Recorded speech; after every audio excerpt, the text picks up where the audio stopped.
How you doing, people? I got this kind of weird, cool effect right here. Look at this. I can actually grab right hold of that. Isn't that something? Is that like a chainsaw lightsaber? Is that what it is? And there's another one up here. Oh, I can't quite get that one. This one I can get. Isn't that amazing? Look at that. Okay, it's from the window. We know that. We know what it's from. That or the light. I don't know which. Let me just turn that camera down. There we go.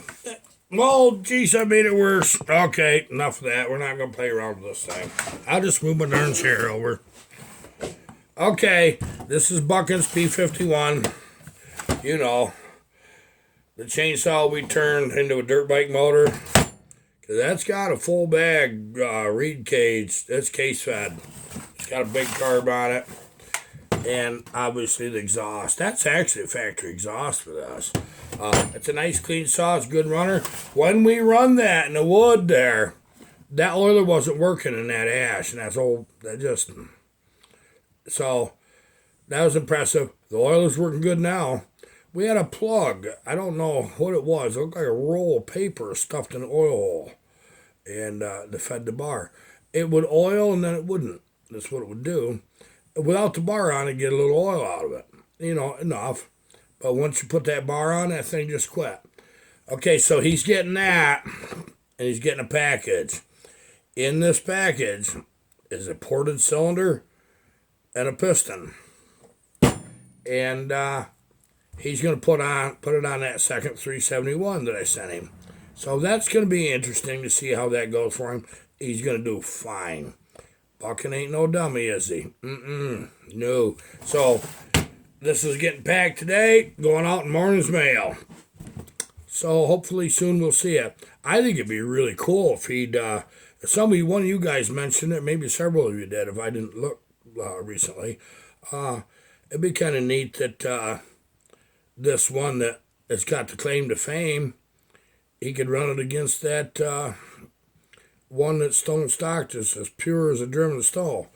And just see what the difference is. Good or bad, it's not going to hurt my feelings one way or the other. I'm just telling you right out, this is a stronger saw. But let's see what it is when it gets in Buckins' hands. Let's go ahead and make that bet. I do like this saw. And I've got one for me to build. Thank you very much. We have a P38 build coming up. And probably another week. I got to get several. I got a 61 white top. Had it apart for a month.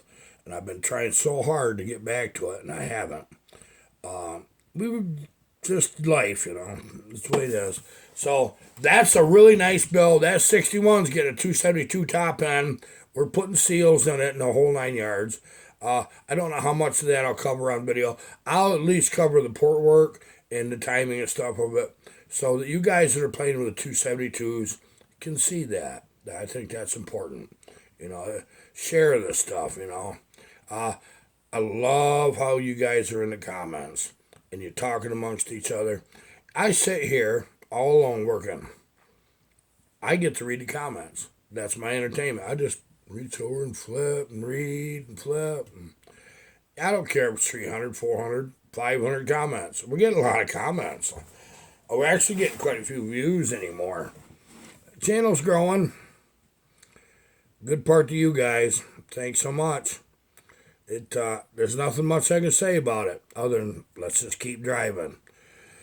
We are going to build that 3-cylinder snowmobile motor after we get these saws that I'm way behind on done. I'm not taking saws in until at least the middle of March now, unless I've told you different. I know what the schedule is. Middle of March at least. So if I'm ignoring your email, I'm not ignoring it. There's about 30 a day wants their saw built.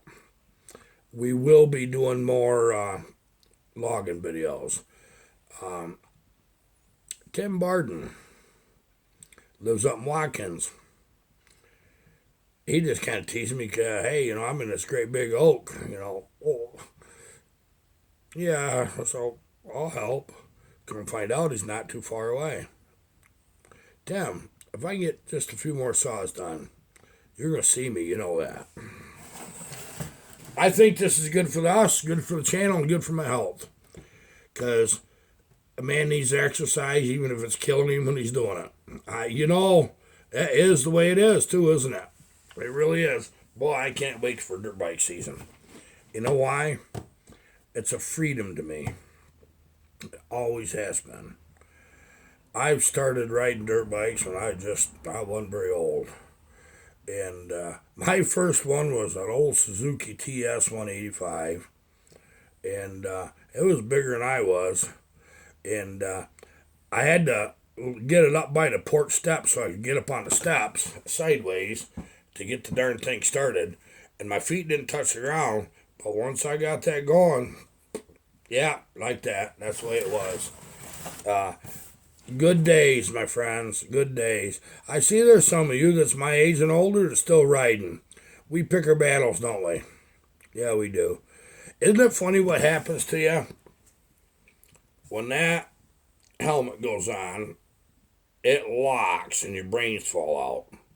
You really, really have this temptation to do some of that wild, like hitting something sideways the wrong way just because you know you can.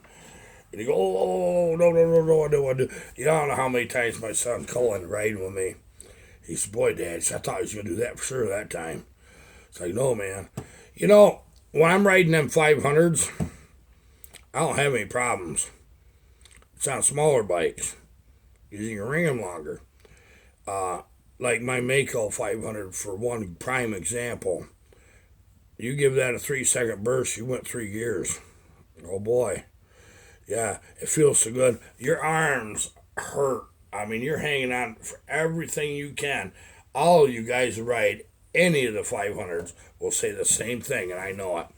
And some of them 250s, like them YZ 250s, this Yamahas, they're pretty salty.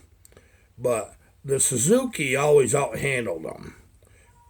It's just the way that it really was, I'm going to tell you a story. I was going to save this one for Buckins stock, but I'm going to tell you one anyway.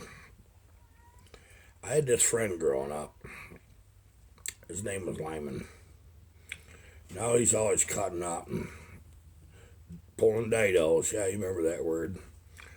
Well, we used to like to go fishing. Well, down where I live, we got this bridge, and we go around and kind of under the bridge, just west of it, just a bit on the bank.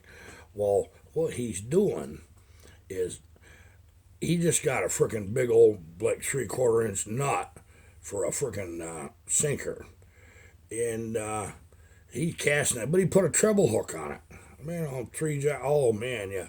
Well, he's whipping that pole around like this when he's freaking casting that. Says, hey, you got to stop that, man. You're going to get me. So I moved down just a bit.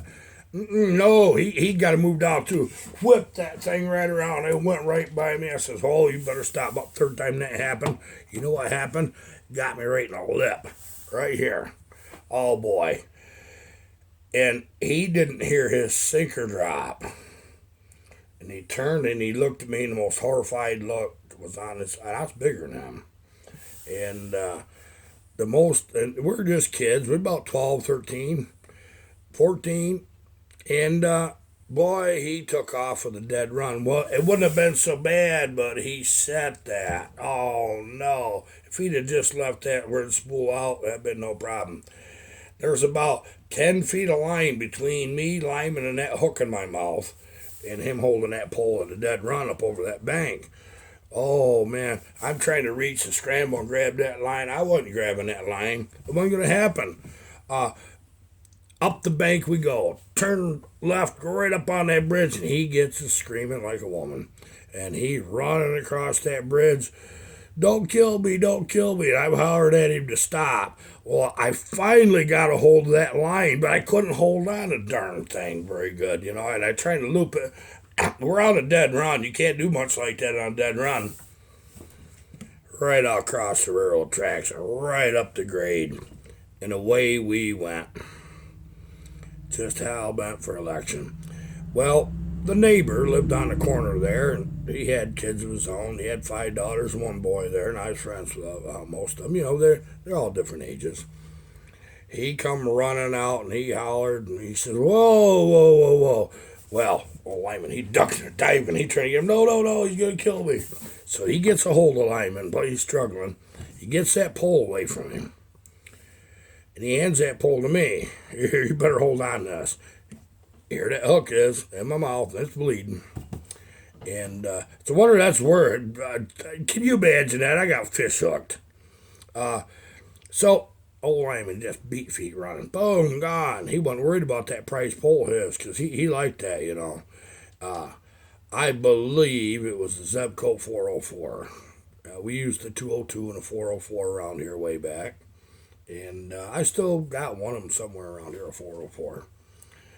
Well, he goes, gets his side cutter, his neighbor did. He pinched that off. Boy, you know, it was just numb.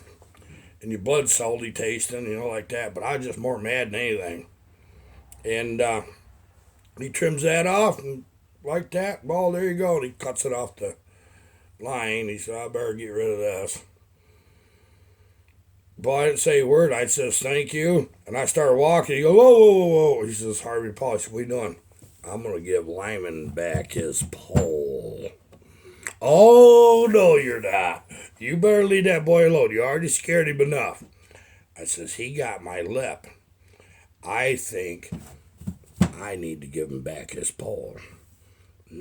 So he grabbed the pole away from me. Oh, I didn't like that, but you respect your elders, you know. When you got a house here and there and down in the field and there's 2 barns and a farm and then another house and everybody lives this long, this old country road, all the kids play together. Well, wherever the kids are, that's your parents for that time period, right? That's the way it was, too. And they didn't have to call your parents and say, hey, did you know your son is acting up again? No one, none of that. They grab you. That's it. Wherever he was. You could always, you know what I loved about living out in the country? The cookies. Yep.